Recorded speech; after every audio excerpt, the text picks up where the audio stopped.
Champagne as we know it today is the result of over 3 centuries of experience and innovation. Just after picking, which is exclusively by hand, the grapes are transported to pressing centers. Each delivery of grapes is weighed and recorded. The clusters must be pressed whole, except in the case of rosé, which is obtained either by maceration or signé. In this case, the clusters are first crushed, then left to macerate for a few hours until the desired color is achieved. In order to extract only the highest quality juices, the grapes are pressed slowly and gently. The juices are separated into fractions, with the first pressing known as the cuvée and the second as the taille.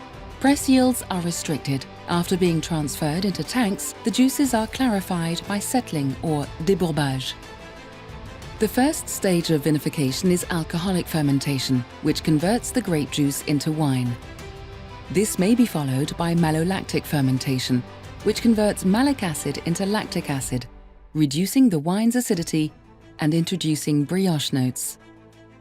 Following a second clarification, the wines, which are still wines at this stage, are left to settle in tanks or barrels. The next stage, which takes place during the early months of the following year, is blending. The art of blending is to combine wines obtained from different varieties, crus and years, to create a cuvée that is superior to the sum of its parts, with the exception of vintage champagne, which is produced entirely from grapes grown in a single year. To create a blended rosé, a small amount of still red wine from champagne is incorporated at this stage.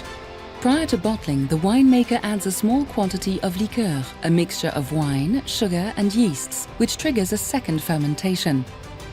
This process is known as prise de mousse, or capturing the sparkle, since the carbon dioxide it produces dissolves into the wine, creating bubbles that will only be released when the bottle is opened.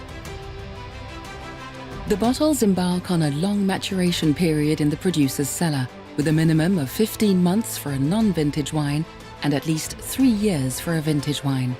At the end of the aging period, which is determined by the winemaker, the dead yeasts have formed a deposit at the bottom of the bottle.